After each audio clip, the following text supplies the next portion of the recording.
This is TaskSpoon, the series where I aim to complete the collection log one random task at a time. After nearly 2 years and over 4,000 hours of gameplay, I'm finally ready to take on RuneScape's endgame as I venture into the elite tier. Welcome to Season 4 of TaskSpoon. Hello everybody and welcome to episode 134 of the TaskSpoon series. In the last video, I started by killing a bunch of rune dragons for a dragon crossbow. That took about 1,000 kills and was actually really fun. I really enjoyed it. And then immediately after, Varlamore came out and I had a whole bunch of new stuff to go and do. So I went and did a bunch of hunter rumors. I think I did 25 of them. And then I went and did 69 KC at the Moons of Peril. And then I did some of the Varlamore prayer training. I kind of did a little bit of everything except the Colosseum, because that is too hard. And so in this video, I want to continue doing that. I don't really know where all this stuff is going to fit on the spreadsheet yet, so I'm just sort of doing stuff that I know is going to be on the lower tiers, so I'm going to have to do it anyway. And I'm really enjoying it right now, so I'm going to go do that. Like right now. Hey guys, Future Spoon here. I had a whole clip recorded that I was going to put here in the video talking about what I was going to be doing, but a lot of the information ended up becoming either irrelevant or obsolete through updates, so I figured I would just re-record a clip here talking about what's going to happen. And this video is going to be all about completing the tasks in Varlamore that are going to be on the easy, medium, and hard tier of the spreadsheet. So everything you're about to see is on the lower tier of the spreadsheets. At the time, I didn't know where it was going to be in the lower tiers, and I didn't want to bother putting them on there, rolling the tasks, changing what I'm doing, re-gearing, going back, etc. So this way it'll save both you time in the video and me time in real life recording it. So yeah, all the stuff you're about to see is going to be on the lower tiers of the spreadsheets, which include the Hunter Rumors, Perilous Moons, Sulpher Blades, and I even go into the Colosseum a little bit. So yeah, hope you guys enjoy the video. Going back. But first, I have a bunch of editing that I have to go and do, so I'm going to try out this new mining method. If you hit these rocks, you actually get the blessed bone shards that I was using in the last video to train prayer, and apparently it's just a pretty good AFK mining method. I don't really know how long these things are supposed to last, or if there's a reason that there's water coming out of one of them, but apparently this is just pretty good, and I forgot to bring a chisel, which I think I need to break these. Okay, be right back. Okay, so apparently it's not a chisel. Apparently you take it with a hammer to an anvil, and then you break it, and you either get more blessed bone shards or a one-time use teleport to this area, which is kind of cool. But I don't really know. There's an anvil over there. Kind of inconvenient, but oh well, kind of cool. Oh, I wasn't recording, but there is 91 mining. That was actually one of the reasons that I wanted to do this right now when I had to stop Tuesday night before the update came. I was mining some shooting stars and I was close to a level, so I wanted to go and get that real quick. But yeah, this is new stuff. This video is all about doing new stuff, so I wanted to try it out. And this will help get me some banked prayer for later in the video when I go back to the bowl thing with the blessed bone shards, and I needed something to AFK while I edit. There's a lot of reasons that I'm here, actually. But yeah, so far I've been fully paying attention. I want to see what the XP rates are if you don't AFK at all. 100% optimal mining here, and I'm getting about 42k XP an hour right now, which is pretty darn good for a fairly AFK mining method. I think stars are a bit more AFK and a bit less XP per hour. This is like the next level up. Less AFK, but more XP per hour to reward you. So yeah, it's kind of a cool activity. I like it so far, but I am going to go and start my editing. So the XP per hour is probably going to go down significantly, but yeah, I guess I'll be back after I edit a video.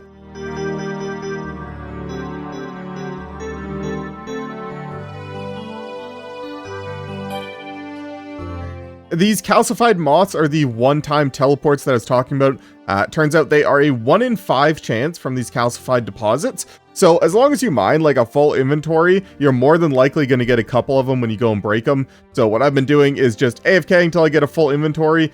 Usually I would wait one more, but I want to go and get a thumbnail. So use one and it teleports you over to the main area, go up to the anvil and break them all. And then you can just run back down over here and go back and keep mining them. And it's actually a nice little loop, and then you actually build up some that you can use later. For example, if you want to get to the Moons of Peril, this would be a really convenient teleport. So, yeah, this has been pretty chill so far. Okay, well, I think that's going to be the end of my mining adventure for now. As you can see by the XP tracker on screen there, I've been here for like 12 hours, which has been actually pretty chill. You can see the XP per hour dropped from that 42k to around 35k. That's just going to happen, you know, while I'm editing. I can't be paying full attention. I'm not going to be going for the watery spots all the time, and there's going to be a little bit AFKing in there, but all things considered, pretty good XP per hour for how much effort I was putting in there, and we are 60% of the way to 92. But yeah, we are done for now. We can go and move on. I don't really know what I want to do, so I'm going to go figure that out. So I think I'm going to be going back to the Moons of Peril. I've seen people greenlog this at like 160 KC. Now, they probably got pretty lucky, but a little bit more has come out on the drop rates. It's about a 1 in 20 to get any item, but all 3 of the different armor sets drop individually, so you can get 1 from each piece, and they drop in a certain order where it sort of favors the weapons and the helmets first, and then the chest and the legs. As you can see, the 2 things that I got first were the spear and the maracas, you know what, just never mind. Those were the 2 things that I got first of the sets, and then I got the helmet, so I kind of believe it. So I'm just going to go back. We're going to see what we can do. It's fun. I'm enjoying myself here, so let's just do it. The one thing that I would actually like to see the most here is probably the Blood Moon Tassets. The Blood Moon Tassets have the same strength bonus as Bandos Tassets, which is 1 higher than the Obsidian Plate Legs that I'm currently using, which would be a really nice midpoint between the 2. Now, Bandos is still better. Bandos has +1 prayer and way higher defense overall, so I still do want Bandos Tassets eventually, but it would be a nice stepping stone. So yeah, that's one of the things I'm after here for sure. In the last video, I included a bunch of clips of just sort of the basic drops from the lunar chest, which can get a little bit boring. There's not too many of them, so I think I'll just show you guys the cool drops, which being obviously going to be the items. So I will see you guys when I get an item.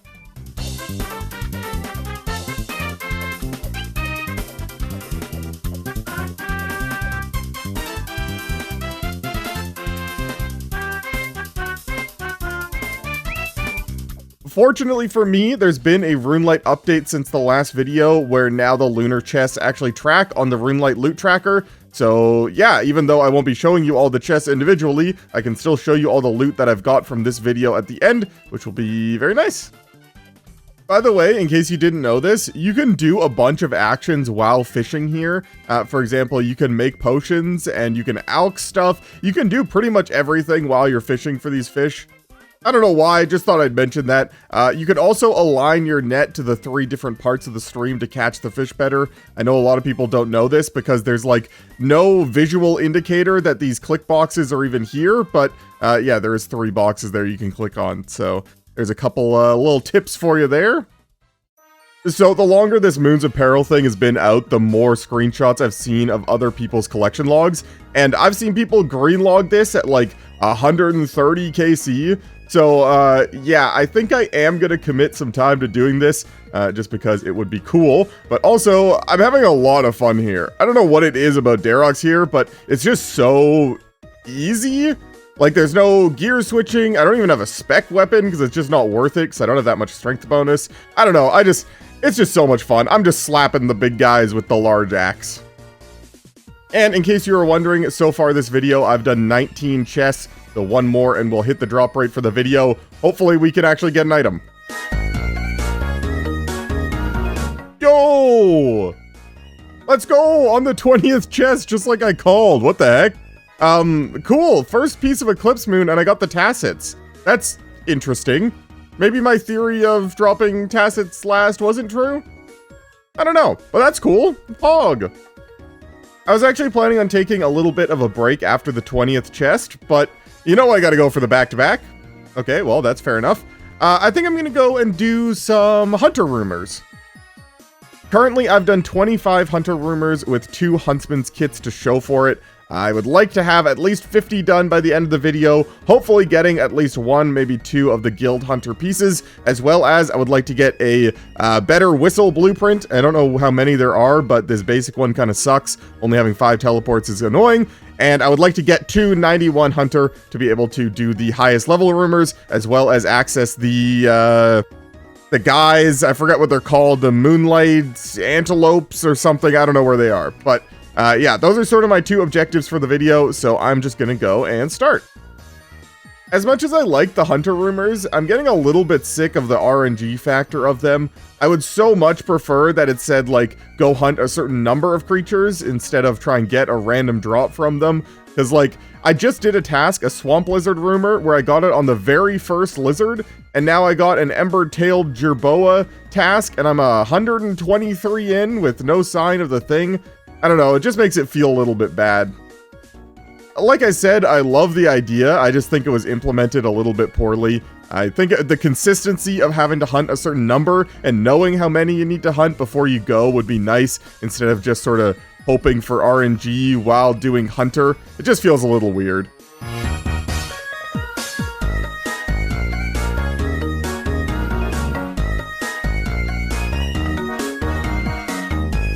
Also, I discovered this cave on the west side of the Hunters Guild, over here by the Jerboas, that if you go inside of it, it takes you to the underground cave of the Hunters Guild, which would be super useful if you could go anywhere. There's no jump options, there's no shortcut. As far as I'm aware, you can't, like, use a rope on anything to swing over there. Like, it's just, like, to show you, like, the Hunters Guild is right there, and it would be convenient, but instead, yeah, you can't go anywhere. And apparently this guy also just discovered that. Anyways, if anyone can figure out what the point of this cave is, let me know in the comments. And here's your quick reminder that if you get an orange salamander hunter rumor, or just want to catch orange salamanders in general for XP, this spot just south of Sophonim is insanely good. There's 5 traps that are all in a nice little circle. They're all facing sort of inward, unlike some of the traps over at, like, the swamp lizards and places. This is super nice. I feel the need to say it every time. I know I just said this in the last video, but every time I get an orange salamander rumor, I come here and it's always empty. And I've actually checked. I've gone over to the other more well-known orange salamander spot in the desert, and there's always people there, and I don't know why. This spot is way better.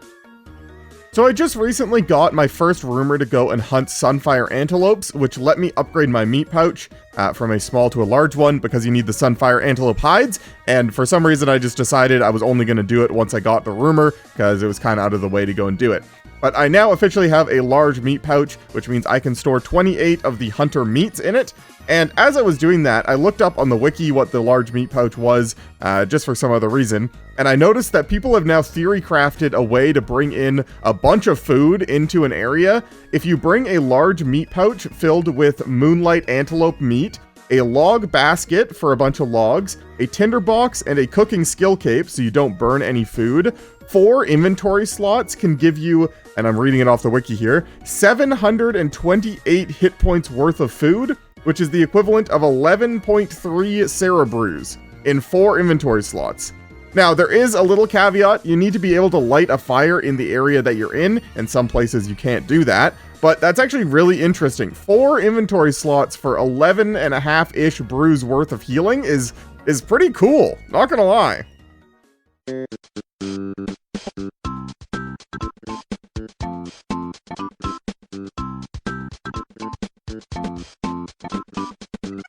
Also, while we're on the topic of new items implemented poorly, this Huntsman's kit just feels so lackluster. You can't even put like half the hunter items in there. For example, nets and ropes would be super useful to store in there. You can't even put a noose wand in there. A noose wand whose only use is hunter. It just feels so lackluster compared to other things. For example, like the tackle box for fishing stuff, you can put so many things in there that you wouldn't think you'd be able to, and yet this, it feels like there's like 4 things you can put in there, and I only have like 2 of them. So yeah, that would be nice if that got, you know, upgraded at all. I've been doing Hunter for a couple hours now, and this is going to be my 50th rumor hand-in, which I don't actually think does anything for me other than lets me cook the highest tier of hunter meat, which is kind of cool, although I don't have any of it, I don't think. But yeah, didn't really get anything, so I'm just going to keep going, unless... Okay, no, would have been cool. Yeah, just going to keep going, almost 91. Oh, I wasn't recording, but there is 91 Hunter. I can finally go and do the highest tier rumors, as well as catch those moonlight antelopes or whatever. I don't think I'm really gonna bother doing them unless I'm on rumor, because, like, they don't really do anything for me. Although collecting the meat will be nice. That's some good food. You know what? Maybe I will go try it out. So there's a new highest tier of salamander, these Teku salamanders. And annoyingly, to actually get one that's usable is just a random chance when you're hunting them. Most of the time, as you'll see here, you'll get an immature Teku salamander, which is just completely useless. So that's kind of weird. But actually getting one of those would be nice. I think I still have a couple more of the combat achievements where you need to kill something using only a salamander. So if I had a better one, that'd be kind of cool. Well, I got my Hunter Rumor item before I got any of the fully grown salamanders, so hopefully we can get more of those, because I don't really want to just stay there to try and get one. Hopefully I can just get it passively.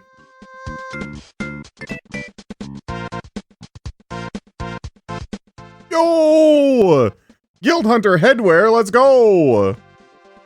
57 rumors in, and we finally get a piece of the Hunter outfit. I don't actually know what this does. I need to go look it up, but yeah, there we go. 1 out of 4. Cool.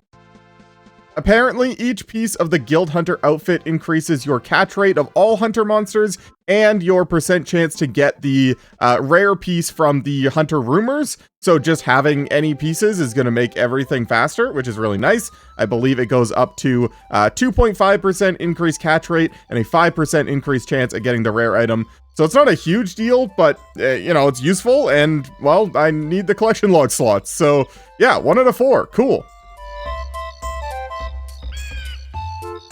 Yo, let's go! Enhanced whistle blueprint. That's what I wanted. Heck yeah!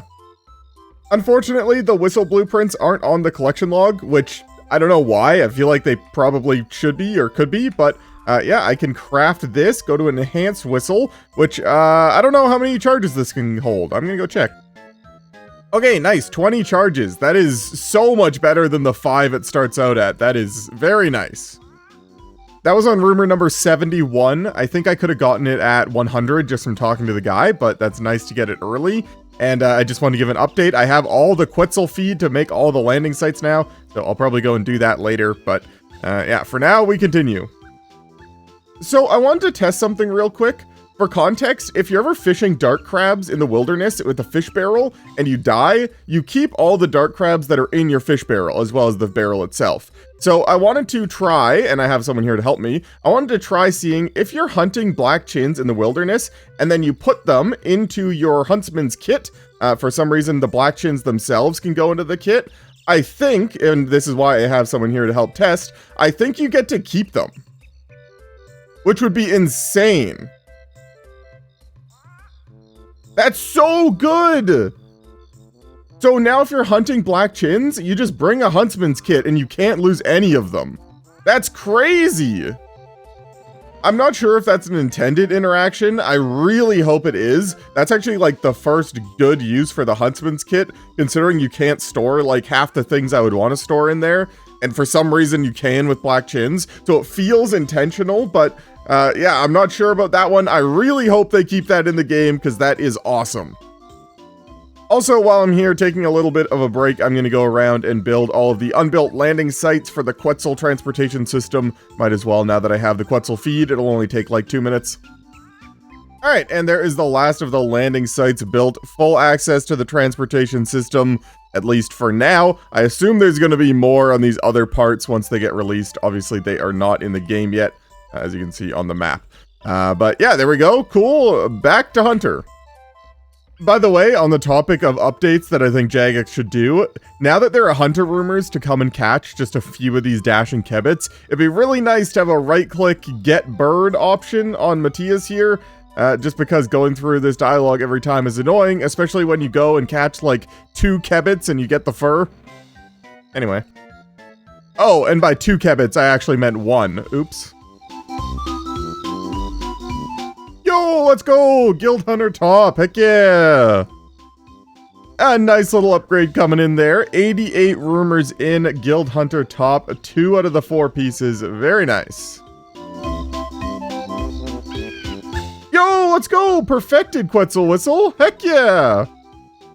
I don't know if I mentioned this before, but the whistle blueprints are a guaranteed thing at 10 rumors for the first one, 100 for the middle tier, and 250 for the perfect one. So the fact that I've gotten all 3 blueprints before 100 is very nice. Now, I don't know what the odds are on that. The drop rates aren't released yet, but I feel like the 100 and 250 are sort of like just bad luck protection. So I don't know how lucky I got, but I'm very happy to get this. I forget what I need. Redwood logs, 1 sec. Alright, so I could click on the thing to craft the new whistle, and I have no idea how many charges it's going to hold, but apparently it is more than that, and that is 40 charges. Let me go get more meat. Okay, apparently it holds 50 charges now. That is so nice, not having to go back and charge it all the time. That is amazing. And yeah, now we're just looking for the last 2 pieces. And the pet, of course. So I've been doing these hunter rumors for a couple days now, and I'm having a lot of fun with them. Now that I have access to the highest tier master, and therefore get actually good tasks, and I have a decent block list going. The block list, by the way, if you get a task from a hunter master and then you go to a different one, it won't give you the same one as the other one gave you that you're skipping. And so you can kind of create like a pseudo block list of tasks that you don't want, just by not doing them from the lower level masters. So I have a decent block list going, and I have access to the best one, which is actually giving me good tasks. Now I'm getting good XP per hour and good rewards from the tier 3 sacks. These hunter rumors are actually really fun. Oh yeah, and the reason that I think it's not intentional that the black chins can go in the huntsman's kit, you can't put any of the other kinds of chins in there. As you can see, I can't put the red ones in. So either they did intentionally do it so that you could use it in the wilderness for the exact purpose that I showed, or it was completely unintentional and it's some spaghetti code that they forgot to change. But either way, I really hope it was intentional, or at least if it wasn't, they keep it that way. Well, I forgot to record handing it in, but I'm pretty sure if I click off here, 92 Hunter, there we go, nice. And to celebrate, I'm gonna get the pet. No, would have been cool though.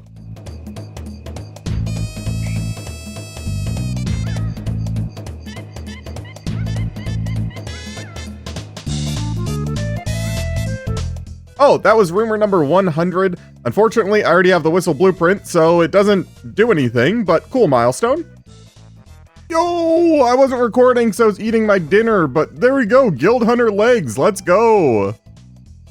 I definitely didn't almost choke when I got those trying to swallow my food and record the clip, but let's go, 3 out of 4. No way. Back-to-back Guild Hunter pieces, we're done. Let's go. I don't even know what to say. I didn't even record it just because I was like, yeah, what are the chances I get back-to-back? But, yeah, there it is. We're done. Full Guild Hunter outfit. Sick. All right, well, 102 rumors completed. Full Guild Hunter, 2 Huntsman's kits. Unfortunately, no pet, but that's probably to be expected. I don't think they've said what the drop rate is on this thing, but I'm going to guess it's like 1 in 1,000, maybe. So that, yeah, probably not going to happen. But there we go. Essentially done with the Hunters Guild for now. I can move on. I'm actually going to go and do something that I completely forgot about. So I'm back here at the Napotsley prison to kill some sulfur naguas. I know that probably made no sense, but essentially there are these new enemies in the cave where the Moons of Peril is, in the ancient prison area. That is a 48 Slayer level enemy that has a 1 in 500 chance to drop these Sulpher Blades that are on the collection log. So I'm just going to farm a bunch of these until I get it. And fortunately for me, I already have the dual Makuhuitls.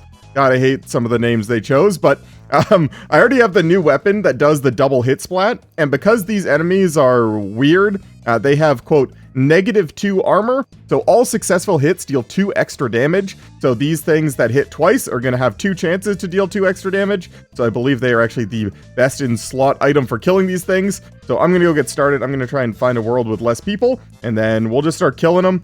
It shouldn't take too long. You know, they're only level 98, and I have a good weapon to kill them, and I have all the potions from the area, so that's kind of convenient. Don't need to use supplies. So yeah, just going to start killing them, hope for a drop. The wiki said these guys have some sort of special attack, and I didn't really read what it did. I just assumed that it would hit through prayer, or that it would put something on the ground or something. But I believe the special attack actually just drains prayer points. So I don't think I have any use for all this food that I gathered. I probably should have just made a bunch of potions. But as you can see, I am just slamming through these guys. Low defense, low health. I have good stats, good armor, good weapons, boosting potions. This is going to be no time at all. By the way, little bit of advice if you're going to come do this yourself. This room over here has 5 spawns on the 5 little sun things on the ground. So if you just stand in the middle, the aggro range is big enough that they're all just like come to you. You saw this guy was way over here and he just ran right over to me. And there isn't people running through here that often because most of the people are going to be running over here either to the chest or to the perilous moon up there. Then they don't get pulled away from you. So yeah, if you're going to do this yourself, I'd recommend just come here. You can literally just AFK and they'll just aggro for you. So this is great. I'm not sure on the exact drop rates yet. These enemies haven't been in the game long enough for people to know exactly, but I'm pretty sure they have a decent chance to give hard clues. I've already got a few of the messages that say I would have received a hard clue in 53 kills, so I'm assuming this is probably like a 1 in 64 type enemy, because they like to do that for clues. But this might be a really good way for me to AFK to get hard clues on hard clue tasks. Obviously, right now I have one in the bank, apparently. I don't remember when I put it in there. But yeah, I'm just getting them. I'm literally just sitting here. Like, I'm picking up the loot, but realistically, it's like a little bit of iron and silver and coal. Like, I could just completely AFK and just wait for hard clues. This could be really nice. I like these guys.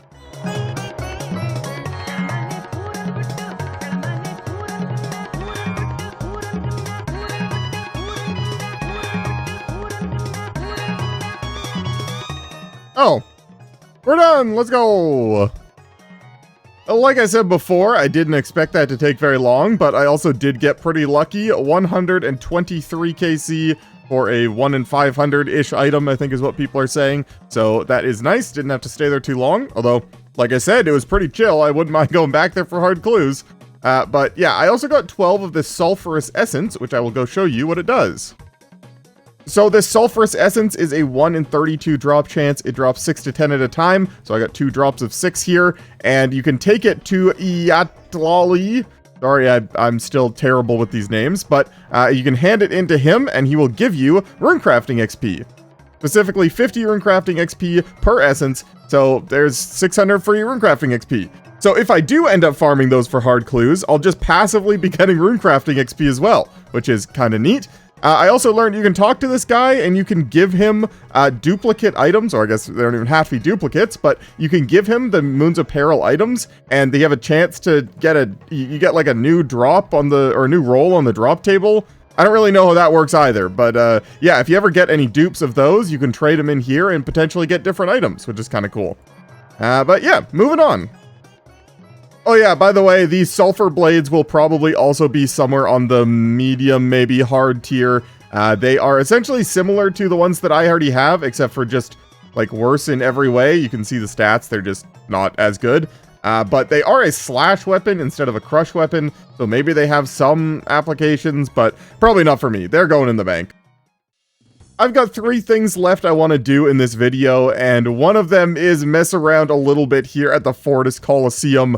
At the very least, I just want to get the Sunfire Splinters in the collection log. I do have some from hunting Sunfire Antelopes, but they don't count as a drop, so you actually have to get them from the Colosseum to get them in the collection log. So if I ever get one of those as a reward, I'm just going to take it and we'll move on. But I also do just sort of want to see what's up, actually give it a little bit of an attempt at the very least. I have no idea what I'm doing. I watched a little bit of streams on like day 1, but I really have no idea about the strategies. I don't know. I'm just gonna go do it. For anyone that knows even less about the Colosseum than I do, this is the new wave-based minigame boss fight encounter thing. You have to go through 11 waves, and then on the 12th wave, you fight this guy up here, who is a very strong boss. People are saying that it is like as hard as the Inferno, but significantly shorter, which I like. The Inferno obviously is very long, even if you do it perfectly. This being only 12 waves, you can get through them pretty quickly. I think people are doing like 20-minute clears. And yeah, each wave you get the chance to, and I think if I press start wave, it'll show it here. You get the chance to add something to the encounter, which is like a modifier that, as you can see, like prayer is drained by 20% of damage received. That is just for the rest of the encounter. That will always be there. So in long encounters, if you're planning on going to the end, you got to be pretty careful on which one you pick here. But for me, I don't know.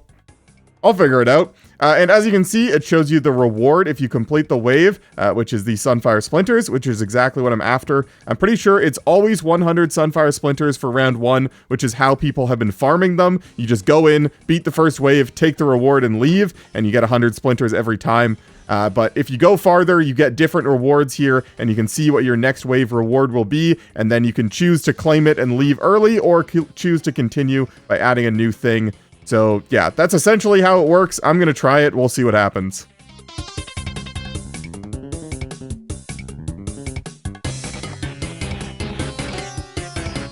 So that was wave 1. As you saw, very easy. There really wasn't much to it. Barrage the 3 guys and then kill the other one with Prey Mage on, and you won't get hit at all. So that is how people are farming these Sunfire Splinters over and over again, which is exactly what I'm going to do, although I'm going to make room in my inventory just in case. And then you just claim the reward, and you're done. It gives you the chest, gives you the reward, and tells you to get the heck out of here. But there we go. There's the collection log. Apart from the actual items you get from each wave completion, there is some other unlocks that you get based on how much glory you have on any given run. So as you can see, each one of these things have a different amount of glory that it adds, and you unlock different things based on how much glory you have at the end of your run. So if you get to 2,000 glory, you get the bank access at the Colosseum. If you get to 5,000, you get the Fortis respawn point. 8,000, you get the improved price for stolen goods. 12,000 is the Colosseum Ring of Dueling Teleport unlock, 16,000 is the Fortis Herb Patch Protection, and 20,000 is the Fortis Salute emote, which I believe is down here somewhere. So those are other things that you can get. I don't really care about any of them right now. I mean, I kind of want to go for the bank access, but that's just to be bit more convenient. There's a bank inside the bottom of the Colosseum instead of having to run out to, like, right there. It's like inside, so it doesn't really matter, but I am going to try and just see how far I can get. I don't think it's going to go very well, and if I get a cool reward, I am going to stop, but I'm just going to send it.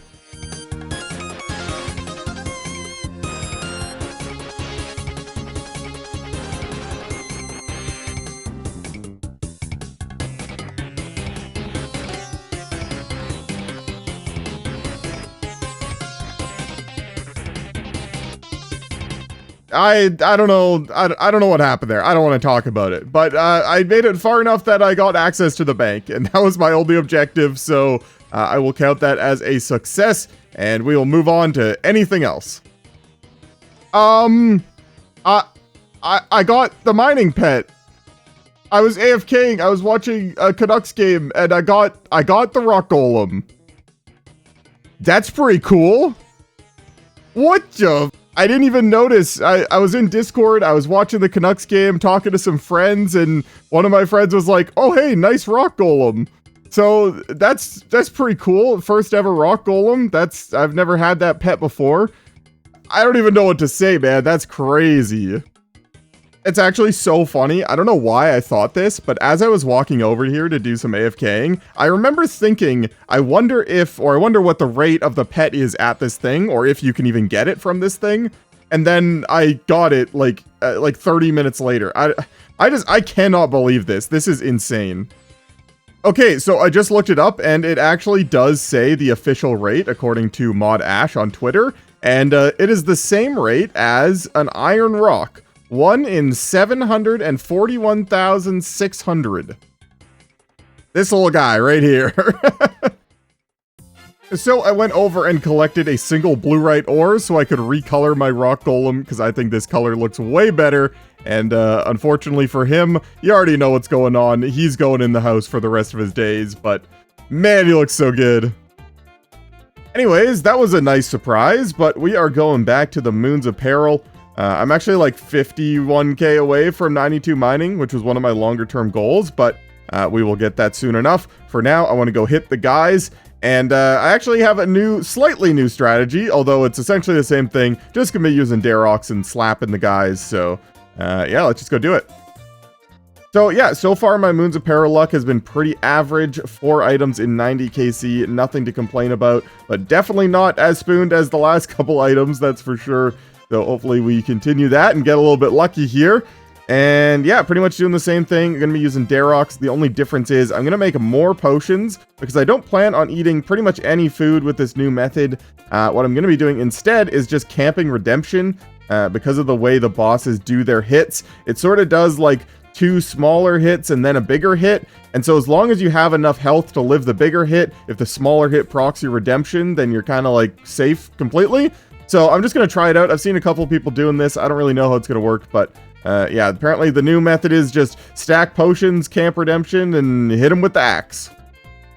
I was thinking about what I want my objectives to be here. I don't want to just be locked here until I green log it and then move on and never think about it again. But at the same time, I do want to get some decent progress. So I think my objective is going to be either to complete 8 of the 12 items. Obviously it says a 13, but we're ignoring the darts for now. So 8 out of 12, aka I would need to get 4 more, or complete a full set. So either I get the 2 Blue Moon or 3 of these. That's probably unlikely, but if either of those happen, I think I'm going to call it there. The full set is a clue step requirement, kind of like how you need a full set of barrows for one of the clues or whatever it is. There is a clue step that you need a full set of the Perilous Moon items. So yeah, that's sort of my objective, either a full set or 8 out of the 12 items, and then we'll move on. And I'll just probably add the rest of them to the elite tier on the spreadsheet, and then I'll come back here whenever I roll those tasks. I am enjoying this new method. Redemption makes it pretty easy. I don't really have to pay as much attention, and pretty much everything can proc Redemption. A lot of the times where like damage isn't an attack, it won't proc your Redemption, but like for example these blood splats, as you can see, do. So anything pretty much will proc the Redemption. The only problem is at the start of the Blood Jaguar phase, there is a guaranteed 15 damage hit splat when it spawns them. So I do need to make sure that I'm above 15 HP when the start of that phase happens, which is the reason that I did go and get some fish just in case I get sort of unlucky with the rotation. But other than that, I'm pretty much chilling. I get to stay at really low HP, which makes these runs pretty fast. I think I can do a full loop in about 6, maybe 7 minutes. So yeah, I'm just chilling. I'm having a good time here. And I'll be having an even better time when I get an oh my god. I was joking, game. What the? You have no idea how many times I make like stupid jokes like that and I just end up deleting the clip. But to actually get a double chest when I was just making fun, that is so funny, man. Oh my goodness, let's go. Okay, so, and these are the 2 items I want, well, 2 of the 3 items I wanted. Either of the Blue Moon pieces to get closer to completing the set, and the Atlatl, which is a very cool range weapon that I've been wanting to test for a while now. This couldn't have gone any better. This is crazy. I don't know what is going on with my RNG lately, but the past 2 days have just been insane, and I am not complaining. Let's go. By the way, I don't know if I've mentioned this before, but the way that the lunar chest works, you essentially have 1 chance at each of the 3 sets of items. So the most you can ever get is a triple chest, 1 from each set. So I was 1 Blood Moon roll away from getting a triple there, which would have been sick. Especially because the other item that I still want is the Blood Moon Tassets. They have the same strength as Bando's Tassets, albeit way less defense, but for now they would still be an upgrade over my Obsidian Plate Legs. So if I had gotten those 2 plus the Blood Moon Tassets, that would have been absolutely insane, but yeah, that was pretty good, not gonna lie. Well, it's not foolproof, I'll say that. I actually don't really know what happened there. I wasn't looking at my screen at the time, but this will give me a good chance to go and talk about the thing that I just got. So this Eclipse Atlatl is actually a really interesting weapon. As you can see by the stats here, it has ranged accuracy bonus, but melee strength, which is because it rolls the damage based off your melee strength and the accuracy on your ranged accuracy. So it's actually really good for any boss that you're sort of like hybriding where you need range and melee. It makes it so you don't have to bring as many range switches for range to still be effective. So for example, a lot of people I've read online are using it at Demonic Gorillas, because you can just bring a full melee setup and this is your only range switch and just slap it on, and then yeah, you can just hit the gorillas. Now, that does mean that you're going to have less range accuracy because you're going to be often wearing melee armor. As you can see, the melee armor makes your range accuracy lower. But for stuff like demonic gorillas that have super low accuracy, that doesn't really matter. This won't work as well for bosses that have high defense. You won't hit very much, but it is still a very cool weapon, and it gets even cooler if you have the full set, which I do not. But essentially it adds a burn effect where you stack up burn stacks and then it does damage over time. And then you can use the special attack to do a big amount of damage based on how many stacks you have. So yeah, I'm not really going to worry about that for now because that's still a ways away. I would still need 2 more pieces. But yeah, cool weapon, cool to have, and going back to the moons. Yo, let's go! Another piece, what the heck? When I said my luck's been pretty good recently and I wanted it to continue, I didn't actually expect that to work, but there we go, a Blood Moon Helm, very nice to see. Not super useful for me until I get the full set. The helm just has less strength bonus than the Nade is not face guard, and less defense and less prayer and less everything. But yeah, there we go, another collection log. Yo, what the heck is my luck today? Let's go! This is actually just unbelievable how good my luck has been. That it both completes the full Blue Moon set and is 8 out of 12, like I said I wanted, but I'm tempted to just not leave yet because that was so fast. I might try and go for like, I don't know, maybe to like 125 or something. I don't know. I don't want to leave. My luck is too good. You know what? Never mind. Maybe I'm done with that. Okay, I think I'm just going to call it here. I forgot I had a couple other things I wanted to go and do, so yeah, we're just going to call it. That was pretty successful. As I said, I got my full set. I got 8 out of 12. I'm feeling good. I will add the extra 4 Moons of Peril uniques onto the elite tier, so I will roll those in the future and we'll come back here. But yeah, that's going to be it for now. I'm going to go show you what the Blue Moon set does. Oh, hello, Future Spoon here again. Just wanted to say that I didn't really get any good footage at the time of recording this video of the set effect, so I just wanted to put this in here and explain to you that the Blue Moon set, what it does is anytime you land a binding spell, being any of the binds from the regular spellbook, any of the grass spells from the Arceus spellbook, and any of the ice spells from the ancient spellbook, it has a small chance to deal a melee stab attack as well. So it's essentially just extra free DPS, which is why I was using it here at the jellies. Unfortunately, it does require you to be in melee range to do the melee attack, and it rolls off your melee strength, so if you're wearing full mage gear, it's not that strong. But it is just extra free DPS, and the armor is as good as Aram's, so it is just sort of cool. Okay, back to the video. Next thing I want to do is some more of this Varlamore prayer training. I got a bunch of the bone shards from mining and a bunch of Sunkiss bones and stuff from Hunter, and I got a bunch of bones of my own in the bank that I'm going to turn into bone shards right now, which I'm doing with these big bones, and I'm just going to go and do it. I also have Sunfire Splinters, so I can make the better wines to get more XP out of my bone shards. And yeah, I don't know why, I sort of want to do this. This just feels like a good time to do it. I've got all the stuff, so might as well. And I finally fixed my problem. I don't know if I put it in the last video or not because I haven't made the video yet, but I was having a problem where I couldn't unnote my bones on this guy, and I figured out which plugin was doing it, which I will demonstrate now. As you can see, usually you just have to use your bones on him and then select the option, but if I turn on this plugin, you can see my use option goes away for clicking my bones on this guy, and I don't know why. I don't even know what this plugin does. It's called Easy Unnote, which is kind of ironic because it does exactly the opposite of that. I don't know what it does, I don't know why I have it, but when I disable it, it works normally. So if you're also having this problem, check if you have that plugin.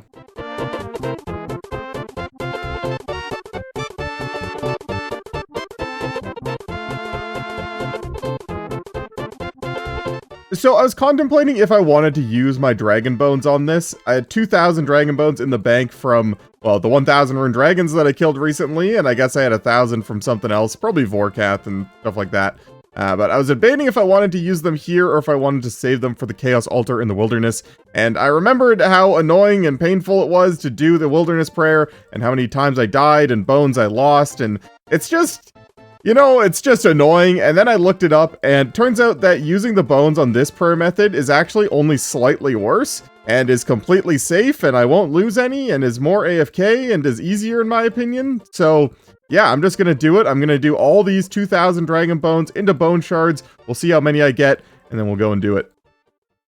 Okay, well, this is almost unbelievable, but I finished turning all of my bones into shards. As you can see, I have 194,760 blessed bone shards. You need 1 jug of wine per 400 shards. So if you divide that number by 400, you get 487 jugs of wine. Now, in order to do the blessed sunfire wine, you need 2 sunfire splinters per jug of wine. So times that number by 2, and I'll need 974 sunfire splinters. And if I go into my bank right now and type in sunfire, I have exactly 974 sunfire splinters. I don't know how that happened. It just seems impossible, but I literally have exactly enough splinters to do all of these, so that is convenient for me.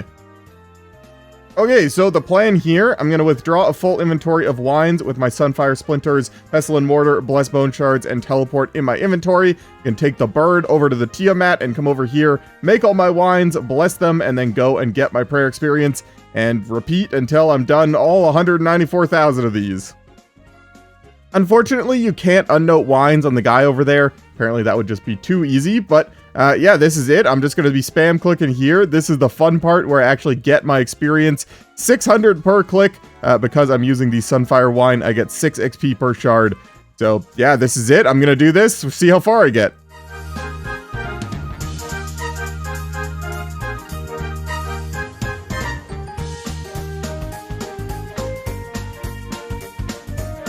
I did forget to factor in the fact that I do have Zealot Boots, so I'm saving like 2% of my bone shards or something, so I probably actually won't end up having enough wines to do it, but that is okay because my last thing that I want to do in this video, I should be able to get some more splinters from it, so we'll just come back to this after that.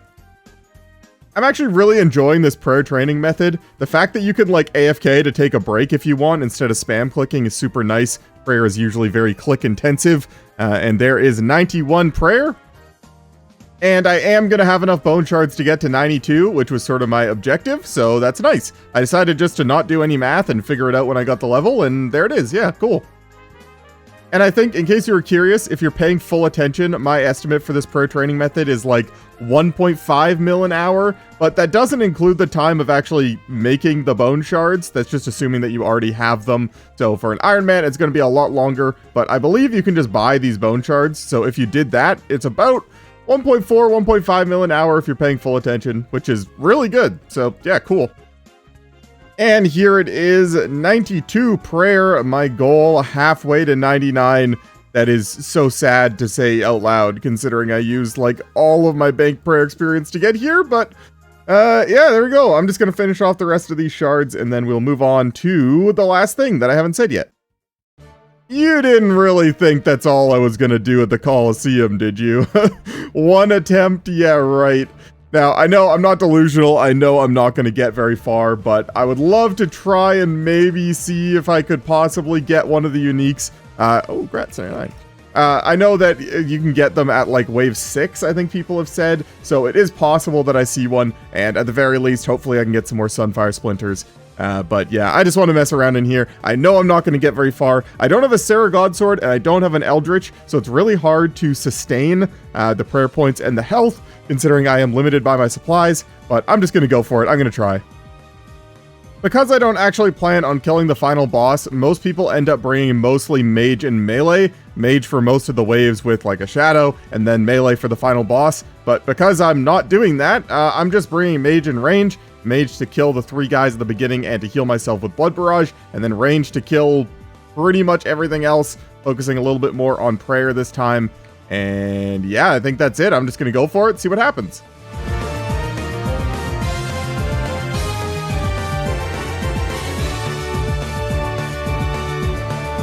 I just had to include a clip of me actually killing a Manticore because the last showing was rather embarrassing, but I just need to prove to myself I could do it and that it's not that hard, and it's not. I think I made it to wave 5 that time. I forgot to record me dying, but as you can see, that did happen, but I'm just going to go try again. And this is sort of what I'm looking for, 500 Sunfire Splinters if I can complete wave 3, which is like super easy, so yeah, this is, these are the sort of loot drops I'm looking for. So I've been at the Colosseum for a couple of hours now. I did a few attempts. I think I showed you a little bit of that, but honestly, I just don't think it's that interesting to show you me dying over and over again, because that's sort of what I intend to do. I know it sounds weird, but like, I don't intend to win, so I don't know. I am just going to do a little bit of wave 1 farming right now just to get some splinters, so when I get more bone shards, I have them to be able to use the wines. But yeah, this has actually been really fun. I really enjoy the content. I just wish I had the better gear to make it, like, possible for me to go far, but yeah, good job. Oh yeah, and I did just briefly want to mention that the official spreadsheet has been updated with all the Varlamore items, and they've been put in their according categories. So on the easy tier, there is the Sulpher Blades and 1 Hunter's Guild item. On the medium tier, there is 4 Moons of Peril items and another Hunter's Guild piece. And then hard tier is 6 Moons of Peril items and the Sunfire Splinters, as well as 3 more Hunter's Guild items. And then finally, on the elite tier, there is 3 more Moons of Peril items to greenlog that. So I pretty much entirely accurately predicted where everything was going to go, apart from 1 extra Moons of Peril item that I need to get still. So I may actually end up going back to do that. But yeah, I'm happy I did what I did and just sort of did all the things I knew would be on the lower tiers instead of waiting and then rolling them back to back to back. I don't know, that just didn't sound very fun. This felt like a more engaging and a more, I don't know, fluid episode flow. So I hope you guys don't mind what I did. And yeah, so I think I will have to go back and do 1 more Moons of Peril item just to catch up. And then I'll put the other 3 on the elite tier and we'll go back to rolling tasks normally. Alright, I think I'm going to call it there. 2372 Sunfire Splinters. That'll be more than enough for when I get more bone shards. And yeah, I guess I'm going to go back to the Moons of Peril for another item. I'm sorry, I didn't realize how long this video was. I just took a look and yeah, you know, but I got to do it. So one more Moons of Peril item and then we'll wrap this thing up. Yeah, hello and good morning to the gamers. It is the next day. I'm still here at the Perilous Moons. I didn't actually do too much last night. I got kind of tired and just went to bed, and so we are at 107 KC, going to continue today, but there is an update which I have read through. The only thing that's really changed that's relevant to me, the moons have now been rebalanced, so they are more aligned with each other in terms of difficulty, aka the Blood Moon doesn't heal as much, and the other 2 are slightly harder. I don't think it'll really change much for me. And there is the Easter event, which I need to do for the music tracks. So, yeah. But yeah, the plan is still pretty much the same. Going to keep doing these Moons of Peril until I get 1 more item. Then I'm going to go over and do the Easter event, unlock the music tracks, and then we'll wrap up the episode there. Finally, I know I just keep adding on things that I need to do in this video, but yeah, hopefully it's not too long. I don't know where we're at right now, but I have a feeling it's going to be a long one. But I'm pretty sure they still haven't fixed this bug that for some reason, no matter where you are on this orb, you still get hit on this corner no matter what. Even if you're doing the spoon walk, and yes, I've coined this, if you start at the right time, you can just walk in a big square and never stop walking, and you shouldn't ever get hit, even though you still do because of the bug over here. But, I don't know, I figured everyone else has a walk named after them, so this is officially the spoon walk.